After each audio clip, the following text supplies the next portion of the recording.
그리고 애처가 대회가 열렸는데 우리 그 대회에서 수상자들의 소감이 많은 사람들이 귀감이 되었다고 합니다. 우리 한번 들어보십시오. 장려상입니다. 아내를 위한 남편이 되겠습니다. 아마 어디서 많이 들어본 듯한 말들이 많이 나올 겁니다. 동상입니다. 동상. 아내가 나를 위해 무엇을 해줄 것인가를 바라기 전에 내가 아내를 위해 무엇을 해줄 것인가를 먼저 생각한다. 은상입니다. 은상은 나는 아내를 항상 생각한다.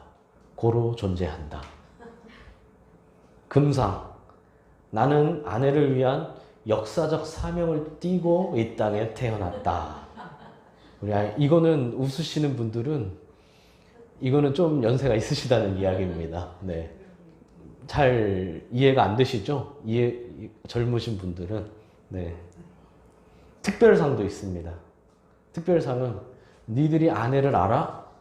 네. 라고 한 사람이고요. 대상은 내일 지구가 멸망해도 나는 오늘의 설거지와 청소를 열심히 할 것이다. 모두 아내를 살아가야겠다는 사명감이 대단한 것 같습니다. 실제로 말과 행동이 일치하느냐는 두고 봐야겠지만 말입니다. 우리 다 손에 물 한 방울 묻히지 않게 해주겠다고 하지 않습니까? 네. 근데 물 참 많이 묻게 되죠. 네. 오늘 본문에도 이렇게 철저한 사명감을 가진 사람이 등장합니다. 바로 에바브로디도라는 성도인데요. 25절을 보면 바울이 에바브로디도를 빌립보 교회로 다시 보내겠다고 말하고 있습니다. 에바브로디도가 누구냐면 투옥된 바울을 돕기 위해 빌립보 교회에서 파송한 성도입니다. 지금 바울이 로마에 투옥되어 있잖아요. 그래서 빌립보 교회에서 한 사람을 뽑아 선발해 바울을 돕기 위한 자로, 그리고 바울에게 헌금을 전달하고 바울과 같이 생활하며 바울을 섬길 수 있도록 한 사람을 뽑아 파송했는데 그가 바로 에바브로디도라는 겁니다. 그런데 바울은 자신을 위해 보낸 그 사람을 다시 빌립보 교회로 보내겠다고 말하고 있습니다. 무슨 문제가 있는 걸까요? 바울은 그를 향해 형제요, 함께 수고하고 함께 군사된 자, 그리고 사자, 그리고 쓸 것을 돕는 자라고 부르고 있습니다. 형제라고 부르는 것을 볼 때 신앙으로 하나 된 그를 바울이 얼마나 귀하게 여겼는지를 알 수 있습니다. 우리 아무에게나 형제라고 하지 않잖아요. 심지어 지도자인 바울이 성도에게 형제라고 하는 것을 볼 때 얼마나 그를 가까이 여겼는지 또 귀하게 여겼는지 알 수 있습니다. 함께 수고하고 함께 군사된 자라는 것은 기쁜 일, 슬픈 일, 모든 일들을 함께 했다는 겁니다. 함께 했다. 무엇보다 함께 군사가 되었다. 함께 군인이 되었다라는 이 표현은 복음을 위해 목숨을 걸어야 하는 상황까지도 함께 했다는 뜻입니다. 군인은 전쟁터에 나가잖아요. 전쟁터에서 내 목숨을 옆 사람에게 맡기고 또 옆 사람은 자신의 목숨을 나에게 맡깁니다. 서로를 의지하는, 그래서 전우라고 하지 않습니까? 언제나 함께 했다는 겁니다. 목숨을 맡겨야 될 상황까지도요. 내가 모든 일을 함께 했다. 이보다 더 가깝게 표현하는 표현은 없을 겁니다. 내가 이 사람이랑 늘 함께 했어. 나랑 제일 가깝다는 거 아니겠습니까? 사자는 호랑이 사자가 아니라 빌립보 교회가 파송한 자, 빌립보 교회에서 보냄받은 자라는 말입니다. 우리도 예수님께 보냄받은 자라고 하지 않았습니까? 그래서 보냄받은 자의 중요성을 누누이 설명했습니다. 이는 사자는 쓸 것을 돕는 자라는 표현과 함께 자신의 사명을 철저히 이룬 사람임을 의미합니다. 그러니까 보냄받은 자로서 쓸 것을 돕는 자, 열심히 자신의 사명을 충실히 이행했다는 겁니다. 주의 일을 함께 감당하는 바울의 동역자로서 그가 얼마나 충성되게 헌신했는지를 알 수 있습니다. 한마디로 그는 아주 신실한 성도였습니다. 파송받았으니까요. 사실 누가 파송받고 싶어 하겠습니까? 일상의 삶을 살아가며 자신의 삶의 자리에서 교회를 섬기는 것이 쉽다는 말이 아닙니다. 각자 나름의 서로가 가진 각자의 역할이 있고 또 각자만이 할 수 있는 사명이 있습니다. 그러나 파송받는 것은 결코 쉬운 일이 아니죠. 우선 자신의 것을 다 내려놔야 합니다. 이는 오늘날에도 마찬가지지만 당시에는 훨씬 더 심했습니다. 지금과는 비교할 수 없을 정도로 파송한다, 선교간다. 지금과는 비교할 수 없이 다 내려놔야 한다는 것이죠. 전화나 인터넷이 있습니까? 자동차나 비행기가 있습니까? 진짜 내가 살던 평범한 일상을, 그동안 내가 수십 년을 살아왔던 일상을 완전히 다 버려야 한다는 겁니다. 또한 교회에 의존하여 살아가야 합니다. 사명자라고 잠도 안 자고 먹지도 않겠습니까? 교회가 넉넉하면 비교적 걱정은 덜 하겠지만 교회가 어려우면 그 파송받은 사람 역시 어려운 삶을 살 수밖에 없습니다. 성도들도 크고 작은 부담이 있겠지만 그거는 부담이고 그에게는 자신의 삶과 직결된 일이라는 거죠. 게다가 그에겐 감옥에 갇힌 바울을 도와야 한다는 특별한 사명이 있었습니다. 바울과 동역하는 것 자체가 만만치 않은 일인데 감옥에 갇힌 그를 대신해서 그가 해야 될 일들을 모두 다 대신 맡아서 해야 할 것은 불보듯 뻔한 일입니다. 아마 빌립보는 물론이고 다른 여러 지역을 수시로 다녀야 했을 겁니다. 자신의 삶이란 없습니다. 내 삶, 내 여가, 내 생활이란 없죠. 앞날을 계산할 수도 없습니다. 이렇게 살면 되겠지? 내년엔 이렇게 해야지. 내후년엔 이렇게, 몇 년 뒤엔 이렇게 계산할 수 자체가 없습니다. 말 그대로 하나님께 맡겨야 합니다. 이런저런 현실적인 것들을 생각하면 생각할수록 파송받는 것은 결코 쉬운 일이 아니라는 겁니다. 그러나 그는 기꺼이 파송받아 기쁨으로 바울에게 왔습니다. 자신의 전부를 다해 온전히 헌신했습니다. 이것을 알기 때문에 바울도 그를 형제라고 부르는 겁니다. 형제, 나와 함께 한 자. 그런데 문제가 생겼습니다. 너무나 안타깝게도 그가 신실했던 그가 죽을 병에 걸리게 된 겁니다. 좀 전에 말했듯이 파송받는 것은 결코 쉬운 일이 아닙니다. 지원자가 많이 있겠습니까? 그러나 지원자가 없다고 해서 아무나 보낼 수 있는 것은 아닙니다. 그냥 대충 뽑아 보낼 수 있는 건 아니라는 거죠. 생명이 달린 일이기 때문입니다. 사람들의 생명이 복음이니까요. 뭐 사업이 아니고 돈을 벌기 위한 사업, 뭐 아니면 뭐 어떤 일을 효율적으로 하기 뭐 이런 것들이 아니라 생명, 복음을 전해 생명을 살리는 일이기 때문이죠. 이런 상황에서 파송받았다는 것은 에바브리도는 충분히 모든 어려움들을 감당해낼 만한 사람이었다는 겁니다. 그렇기 때문에 빌립보 교회에서 보냈겠죠. 그러지 못할 사람을 보냈겠습니까?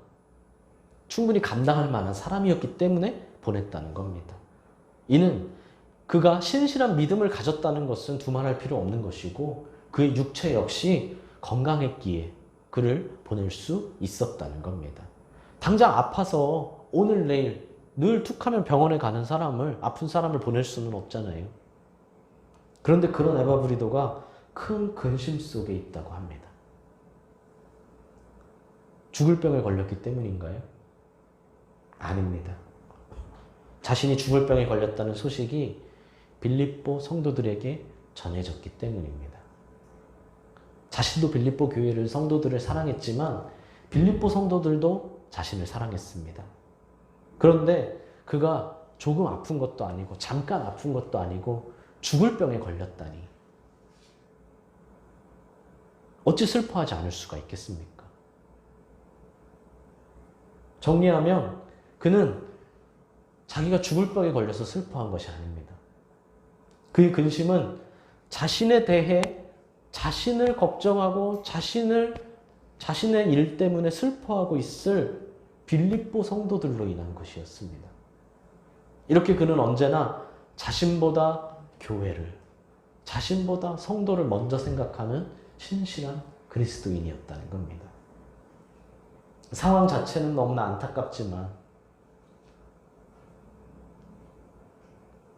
이 모습이 얼마나 아름답습니까? 서로를 사랑으로 대하고 생각하는 이 모습이 바로 성도 간의 아름다운 사랑의 교제입니다. 우리 교회도 세상의 모든 교회도 서로를 사랑으로 대하는 진실한 관계가 되기를 간절히 소망합니다. 그러나 이제는 걱정할 필요가 전혀 없어졌습니다. 걱정할 필요가 없다는 것이 아니라 걱정할 필요가 없어졌다는 겁니다. 왜냐하면 병으로 꼼짝없이 죽을 수밖에 없는 상황이었지만 하나님이 치료해 주셨기 때문입니다. 간혹 에바브로디도의 병을 일시적인 질병이나 향수병 정도로 생각하는, 그렇게 말하는 사람들이 있습니다. 뭐 어떤 병이 더 크다, 어떤 병이 더 무서운 병이다, 뭐 이런 병을 비교하고 얕보는 것이 아니라 곧 진짜 그가 걸렸던 병은 곧 죽을 수밖에 없었던, 확실히 죽을 수밖에 없었던 심각한 육체적 질병이었다는 것이죠. 그냥 간단한 질병이었어, 향수병이었어 라고 말하는 사람들은 성경이 하나님의 말씀임을, 또 성경은 그대로를 믿지 못하는 사람들의 말일 뿐입니다. 아마 그는 극한의 육체적 피로의 상태에 놓이게 된 것 같습니다. 기본적으로 타지 생활을 한다는 것 자체가 쉬운 일이 아니죠. 당시엔 더더욱 그렇습니다. 그리고 아까 설명했듯이 바울을 돕는 일은 결코 쉬운 일이 아니라고 했습니다. 바울은 복음에 생명을 건 사람이고 그의 중심에는 오직 복음만이 있었죠. 그래서 바울부터 자신의 몸을 돌보지 않고 오직 복음을 위해 모든 것을 걸었습니다. 에바브로디도 역시 복음을 위해 자신의 몸을 돌보지 못하고 너무 과로를 했었던 것 같다는 겁니다. 그래서 죽을 병에 걸리게 된 것이죠. 그러나 감사하게도 하나님이 그를 긍휼히 여기셨습니다. 뿐만 아니라 바울도 긍휼히 여기셔서 근심 위에 근심을 면하게 하셨다고 말합니다. 그가 병에 걸리자 아마 많은 사람들이 그를 돌봤을 겁니다. 에바브로디도가 병에 걸렸대. 그렇게 열심히 하던 사람이, 그렇게 신실한 사람이 하면서 많은 사람들이 도와줬겠죠, 주위에서. 빌립보 교회도 소식을 듣고 아마 평소보다 더 많은 도움을 주었을 겁니다. 제 생각입니다. 당연히 그렇게 하지 않았겠습니까? 사랑의 관계이니까요. 왜 제 생각이라고 하냐면 바울이 이런 일에 대해서 전혀 언급을 하고 있지 않기 때문이죠. 누가 뭐 도와주러 왔다, 뭐 더 많은 도움이 있었다, 이런 얘기를 하지 않습니다. 왜냐하면 많은 사람들의 도움이 있었지만 그것 때문에 치료된 것은 아니기 때문입니다. 그의 치료는 오직 하나님이 그를 긍휼히 여기심으로 은혜를 베푸셨기 때문이라는 겁니다. 사람들의 도움이 없었다는 게 아니라 도움이 많이 있었지만 그래서 치료된 것이 아니라 하나님이 치료해 주셨다는 겁니다. 바울은 하나님이 자신을 긍휼히 여기시고 자신의 근심을 면하게 하셨다고 말합니다. 지금 바울이 근심했다고 하고 내 근심을 면하게 하셨다. 무슨 말인가요? 바울은 아프지 않잖아요. 바울이 에바브로디도를 얼마나 귀하게 여겼는지, 그가 아파서 바울도 얼마나 걱정했는지, 그가 아파서 바울이 얼마나 많이 기도했는지를 알 수 있는 말입니다. 우린 여기서 하나님의 마음을 볼 수 있습니다. 바울도 에바브로디도를 그렇게 아꼈는데 하나님은 어떠셨겠습니까?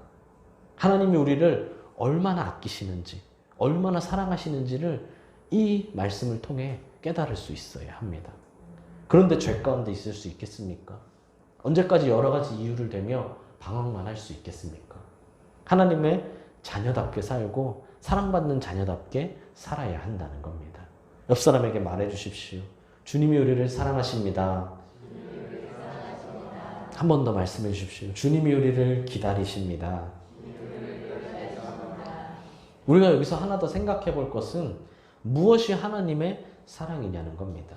다시 간단히 설명하면 하나님의 에바브리도를 사랑하셨고 그를 긍휼히 여기셨습니다. 뿐만 아니라 바울과 빌립보 성도들 역시 사랑하시는 하나님은 목적을 갖고 그를 치료해 주셨습니다. 그의 치료에는 목적이 있었다는 겁니다. 단지 사랑해서 치료해 주셨다고 생각하면 잘못이라는 거죠. 그럼 만약 누군가 치료받지 못하면 그는 사랑받지 못하는 사람입니까? 아니라는 겁니다. 우리가 평생 기억해야 할 것은 개인의 삶뿐만이 아니라 세상의 모든 인류의 역사에는 반드시 하나님의 목적이 있습니다. 모든 일을 다 하나님이 하셨다는 말이 아닙니다. 하나님이 에바브리도를 병에 걸리게 하셨습니까? 하나님이 코로나를 만들어내셨습니까? 그게 아니라는 거죠. 그러나 그것을 통해서도 결국 이루실 목적이 있다는 겁니다. 인간은 스스로 얼마든지 선한 일을 할 수 있고 얼마든지 누구보다 악한 일을 할 수도 있습니다. 사탄도 놀랄 만큼 말도 안 되는 악행을 저지르기도 하지만 모두가 깜짝 놀랄 만큼 너무나 선한 일을 하기도 합니다. 전부 인간의 선택이죠. 전부 본인의 선택이지 누가 강제로 시킨 것이 아닙니다. 그러나 하나님은 선을 통해서도 일하시고 악을 통해서도 일하십니다. 그리고 선에는 철저히 은혜를 베푸시고 악에는 철저히 심판하십니다. 요즘 이사야를 큐티하고 있지 않습니까? 이사야를 큐티하면서 느끼는 건 하나님의 심판은 내가 심판의 대상자가 아니라 나는 구원의 대상자로서 그 심판을 바라보면서도 너무 가혹하다고 느낄 정도로 무섭다는 겁니다. 그러니까 하나님의 심판은 정말 너무나 무섭다는 것이죠. 악은 철저히 심판하시는 분이라는 겁니다. 중요한 것은 모든 일에는 결국 이뤄내실 하나님의 뜻이 있다는 겁니다. 지난주에 바울이 뭐라고 했습니까? 주 안에서 빌립보에 속히 가겠다고 했습니다. 하나님이 보내시면 가고 안 보내시면 못 간다는 겁니다. 핵심은 하나님의 뜻이 무엇이냐는 거죠. 살다 보면 성도도 병에 걸릴 수 있고 사고를 당할 수도 있습니다. 하나님이 사랑하시는 성도는 병도 안 걸리고 사고도 당하지 않습니까? 잘못된 생각입니다. 그럼 바울은 왜 평생 병을 갖고 살았을까요? 우리 저번에도 언젠가 한번 설교했지만 바울은 자신의 병을 치유받기 위해 3번이나 하나님께 간구했다고 하지 않았습니까? 그냥 1번, 2번, 3번 간단히 기도한 게 아니라 정말 열심히 매달려 간구했다는 겁니다. 근데 치료되지 않았죠. 자신의 병이요. 죽은 사람도 살렸던 바울이 왜 자신의 병을 치료하지 못할까요? 전혀 관계없는 사람도 맨날 치료해주던, 항상 치료해주던 바울이 왜 에바브로디도는, 자신이 그렇게 아끼는 에바브로디도는 치료해주지 못했을까요? 누구보다 탁월한 전도자이자 놀라운 기적을 보여줬던 바울이 자신의 콧기름만 발라도 에바브로디도를 치료해줘야 되는 거 아닌가요? 미신적인 신앙이라는 겁니다. 미신적인 신앙도 아니고 미신이라는 거죠.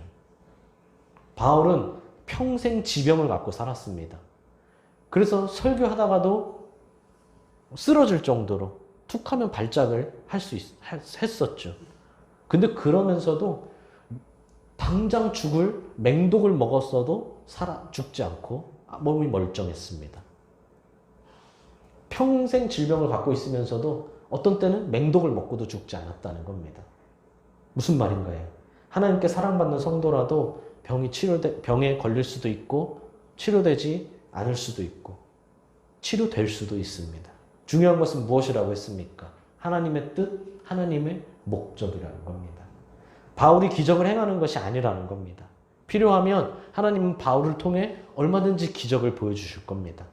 바울만인가요? 우리도 마찬가지입니다. 하나님은 필요하면 우리를 통해서도 얼마든지 기적을 보여주시고 얼마든지 치료해 주십니다. 하나님의 뜻이 있다는 말입니다. 그러나 하나님의 뜻이 아니라면 하나님의 뜻에 순복할 수 있어야 합니다. 핵심은 치료되느냐, 치료되지 않느냐가 아니라 하나님의 뜻에 순종하느냐, 순종하지 않느냐라는 것이죠. 그래서 평생 사명을 가지고 있는 것이 중요하다는 겁니다. 아무리 작은 일이라도 평생 교회를 섬기고 자신의 자리에서 복음을 전할 수 있어야 합니다. 바울도 지난주에 뭐라고 했습니까? 자신에게 확실히 남은 사명이 있다는 걸 알았기 때문에 나는 이 감옥에서 나가게 될 것이다 라고 확신을 가졌다고 했잖아요. 그러니까 늘 평생 사명을 가지고 있는 것이 중요하다고 말하는 겁니다. 어쨌든 바울은 그를 지금 돌려보내는 목적이, 에바브로디도를 돌려보내는 목적이 성도들이 기쁨을 얻고 자신의 근심을 덜기 위해서라고 말합니다. 그가 깨끗이 치료되었으니까 어서 그를 빌립보 교회로 다시 돌려보내서 서로 만나서 함께 기쁨을 나누길 원했다는 겁니다. 그리고 이것이 바울에게도 기쁨이 된다고 말하고 있습니다. 그는 바울을 돕는 자라고 했죠. 지금 당장 그가 빌립보 교회로 돌아가 버리면 바울은 많은 불편을 감당해야만 했습니다. 왜냐하면 지금까지 나를 돕던 사람이 한순간에 사라지니까요. 자신만을 생각했다면 에바브로디도를 자기 곁에 그냥 계속 두는 것이 유익했을 겁니다. 왜냐하면 지금 그 에바브로디도는 죽을 병에 걸린 것도 아니고 치료가 다 됐잖아요. 게다가 치료되는 은혜까지 경험했으니 더 열심히 사명을 감당할 것은 당연한 일 아니겠습니까? 은혜 받은 상태로, 그 기쁨의 상태로 더 열심히 섬겼겠죠. 그러나 바울은 그러지 않았습니다. 바울은 자신의 유익보다 빌립보 성도들을 먼저 생각했습니다. 내 편의보다 빌립보 성도들의 마음을 먼저 고려했다는 겁니다. 내가 좀 더 고생해도, 내가 좀 더 힘들어도 모두가 기뻐할 수 있다면 괜찮다는 겁니다. 안 그래도 에바브로디도를 걱정하고 있던 성도들이 지금 병에 다 나았다고 해서 그냥 전화할 수 있는 게 아니잖아요. 그의 쾌차 소식을 들으려면 아주 오랜 시간이 걸릴 텐데, 그의 쾌차 소식을 듣기만 해도 기쁠 텐데, 그를 직접 만난다면 얼마나 기쁘겠습니까? 아마 서로 부둥켜 안고 울며 감사했을 겁니다. 아니, 어떻게 다 나왔어? 정말 괜찮은 거야? 하면서 말이죠. 성도들의 슬픔과 근심이 바울의 슬픔과 근심이고, 성도들의 기쁨과 감사가 바울의 기쁨과 감사였다는 겁니다. 즉 서로를 너무나 사랑했다는 것이죠. 바울이 성도를 너무 사랑했고, 성도가 바울을 너무 사랑했고, 그리고 또 성도가 서로를 너무나 사랑했다는 겁니다. 사랑의 공동체였다는 거죠. 이렇게 2장을 마치면서 바울은 성도들에게 에바브로디도를 모든 기쁨으로 영접하라고 명령합니다. 늘 함께 있던 성도가 아팠다가 회복돼도 그 생각만 해도 눈물이 나며 감사할 텐데, 교회에서 파송한 사람이 죽을 병에 걸렸다가 회복되어 돌아왔는데 누가 기뻐하지 않겠습니까?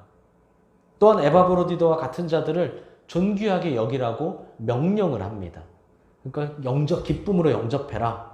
그 다음에 존귀하게 여겨라 라고 명령을 합니다. 그와 같은 자들이 누구인가요? 넓게는 주를 위해 헌신하는 사역자들을 가리키고, 구체적으로는 자신의 몸보다는 교회와 복음을 우선시하는 자들을 가리킵니다. 즉 자기 자신보다 교회와 복음을 위해 헌신하는 자들을 영접하고 존귀하게 여기라는 겁니다. 이제 좀 그만 기뻐하라고 해도 어차피 더 기뻐할 텐데, 당연히 존귀하게 여길 텐데, 그럼에도 불구하고 명령하는 겁니다. 왜냐하면 이런 자들을 영접하고 존귀하게 여기는 것은 교회가 마땅히 해야 할 일이라는 것을 가르치기 위해서입니다. 뭐 어차피 환영해주고 어차피 기뻐하고 존귀하게 여겨줄 테지만 에바브로디도만이 아니라 이와 같은 사람들은 환영하고 존귀하게 여기는 것이 교회의 사명, 교회가 할 일이라는 것을 가르쳐주기 위해서라는 거죠. 세상에서는 유능한 지도자 혹은 전쟁에서 승리를 이끈 지휘관, 대단한 발견을 한 학자나 연구원이 존귀하게 여겨집니다. 그들은 장례까지도, 그들이 죽어서 장례까지도 국가에서 치러주며 마지막까지 영화롭게 해주지 않습니까? 뭐 장례 묘지도 따로 세워주고요. 그들의 후손들까지 대접받습니다. 그러나 복음의 가치를 아는 바울의 가치관은 세상과 동일하지 않았습니다. 에바브로디도와 같이 사회적으로 혹은 경제적으로 볼 때 아무 가치가 없어 보이는 사람일지라도 주님의 사역에 힘쓰고 순종하는 이들이야말로 참으로 존중이 여김을 받을 가치가 있다는 것을 바울은 말하고 있는 겁니다. 이것이 단순히 목사를 뜻하는 것일까요? 아닙니다. 에바브로디도는 평범한 성도였습니다. 그럼 누구입니까? 내 삶을 하나님께 드리는 자. 내 삶을 하나님께 온전히 드리는 자가 하나님께 가치 있다고 평가받는다는 겁니다. 직책이 중요한 것이 아니라 삶이 중요한 것이고 삶으로 평가받는다는 겁니다. 에바브로디도는 자신의 목숨을 아끼지 않고 바울을 헌신적으로 도왔습니다. 그는 그리스도의 일을 위하여 혹시 자신이 죽음에 이른다 할지라도 목숨을 아끼지 않았습니다. 우선시하지 않았죠. 그는 자기가 병중에 있으면서까지도 자신의 사명에 온전히 충실했습니다. 우리가 놓치지 말아야 할 것은 그가 어떻게 이렇게까지 할 수 있었냐는 겁니다. 사명에 대한 그의 열정은 충분히 알고 있습니다. 빌립보 성도들의 기대도 한 몸에 받았겠죠. 사명을 부담으로 여기지 않았고 그는 자신의 전부를 다 바쳐 사명을 이루기를 원했습니다. 근데 이것이 성실한 성격이나 강한 사명감만으로 할 수 있는 일이냐는 겁니다. 물론 평소에는 그럴 수 있습니다. 책임감이 강하고 성실한 사람들을 주변에 한번 보십시오. 무슨 일을 맡아도 성실하게 해냅니다. 굉장히 작은 일을 맡아도 굉장히 큰 책임감을 갖고 일하죠. 그런데 죽을 병이 걸렸는데도 가능할까요? 그렇지 않다는 겁니다. 당장 내 몸이 아픈데, 당장 내가 언제 죽어도 이상하지 않은데 어떻게 사명에 집중할 수 있겠습니까? 이는 성격이나 책임감으로는 설명할 수도 이해할 수도 없다는 겁니다. 그럼 무엇입니까? 무엇이 이것을 가능하게 했습니까? 바로 사랑이 있었기 때문입니다. 하나님을 사랑하고 교회를 사랑하고 바울과 성도를 사랑했기에 가능한 일이었다는 겁니다. 그냥 단지 난 책임감으로 하겠어. 내가 충실히 맡은 사명을 이뤄야지. 이런 다짐으로 한 것이 아니라 사랑이 있었기 때문에 가능했다는 거죠. 에바브로디도만이 아닙니다. 바울이 어떻게 신약에서 누구보다 위대한 사역을 이뤄낼 수 있었겠습니까? 당연히 유능한 사람이었다. 그는 유능한 사람이었다. 라는 것이 가장 먼저 보일 겁니다. 그는 엘리트 중에도 엘리트니까요. 말씀에 대한 확고한 믿음, 지식이 있었고요. 그 믿음대로, 자신이 믿는 대로 주저하지 않고 실행할 용기도 있었습니다. 그만큼 그는 뛰어난 사람이었습니다. 그러나 아무리 뛰어난 사람도 결코 혼자서는 할 수 없습니다. 바울이 이뤄낸 위대한 일들은 하나님을 차치한다 하더라도 결코 혼자 해낸 일이 아니라는 겁니다. 그의 곁엔 하나님을 사랑하고 교회를 사랑하고 서로를 사랑하는 그런 사람들이 있었기 때문에 가능했다는 겁니다. 그래서 수많은 난관 앞에서도 마침내 승리할 수 있었고 불가능한 상황 속에서도 마침내 가능했고 포기할 수밖에 없는 현실 속에서도 마침내 비전을 이룰 수 있었습니다. 혼자가 아니었기 때문이죠. 당나귀 이야기를 아마 잘 알고 계실 겁니다. 한 남자가 2마리의 당나귀에 짐을 싣고 먼 길을 떠나고 있었습니다. 먼 길이긴 하지만 늘 다니던 길이고 자주 다녔던 길이기에 별 문제 없이 가고 있었습니다. 그런데 그날따라 한 마리가 유독 금방 지쳐버리고 말았습니다. 지친 당나귀가 다른 당나귀에게 부탁했습니다. 야, 오늘 내 몸이 좀 안 좋은 것 같은데 내 짐을 조금만 들어주면 안 되겠어? 다른 당나귀는 그 아픈 당나귀가 지고 있는 그 짐을 다 맬 수 있을 정도로 충분히 건강했지만 좀 더 힘들어지는 것이 싫어서 철벽을 치며 거절했습니다. 결국 아픈 당나귀는 얼마 가지 못해 비틀거리기 시작했죠. 이를 눈치챈 주인이 당나귀 상태가 이상하다는 걸 깨달았습니다. 그리고 당나귀의 짐을 일부 자신이 등에 메고 그리고 남은 모든 짐들은 건강한 당나귀에게 다 실어버렸죠. 결국 아픈 친구의 부탁을 매몰차게 거절한 당나귀는 울상이 된 채 도착지까지 고생했다고 합니다. 동화 이야기죠. 사랑하는 수원동인교회 성도 여러분, 오늘 제목은 사랑으로 이루어지는 사명입니다. 사명은 사랑으로 이룰 수 있습니다. 다른 말로 하면 사랑이 없이는 사명을 이룰 수 없습니다. 사명감이 있어야지 하지만 어떤 상황에서도 변하지 않고 흔들리지 않는 사명감은 바로 사랑에서 나옵니다. 그냥 단지 책임감, 성실함으로는 할 수 없다는 거죠. 사명자라고 해서 그에게 무조건 좋은 일만, 형통한 일만 있는 것은 아닙니다. 에바브로디도처럼 병에 걸리거나 사고를 당할 수도 있고 경제적인 어려움을 만날 수도 있고 사회적인 문제를 만날 수도 있습니다. 그러나 사랑으로 가진 사명감은 그 무엇이든 다 이겨낼 수 있습니다. 사랑으로 가진 사명감은 절대 포기하지도 않고 절대 타협하지도 않습니다. 그리고 혼자 해내는 것도 아닙니다. 사랑하는 동역자와 함께 해낸다는 겁니다. 바울, 디모데, 에바브로디도 모두 하나님을 사랑하고 교회를 사랑하고 서로를 사랑했기에 하나님의 뜻대로 사명을 아름답게 완수할 수 있었습니다. 우리는 어떻게 사명을 감당하고 있습니까? 혹시 내가 가진 능력으로만 다 이루겠다고 하는 것은 아닌가요? 혼자서 이루어내려고 하거나 아니면 다른 사람에게 미루기만 하는 것은 아닌가요? 언젠가 이루겠다며 언젠가 실천하겠다며 자꾸 뒤로만 미루고 있지 않습니까? 스트레스에는 두 종류가 있다고 합니다. 수용성 스트레스와 지용성 스트레스라는데요. 수용성 스트레스는 뜨끈하게 샤워나 목욕을 해야 풀리는 스트레스라고 합니다. 반면 지용성 스트레스는 고기를 먹어야 해결되는 스트레스라고 하는데요. 저는 온탕에 몸을 푹 담그는 것을 좋아합니다. 아마 수용성 스트레스를 많이 받나 봅니다. 혹시 둘 중에 어떤 스트레스가 많으십니까? 이미 지용성 스트레스 해결법을 예약하셨습니까? 사랑 없이 사명을 감당하려면 스트레스를 많이 받을 수밖에 없습니다. 그냥 난 사명감으로 하겠어.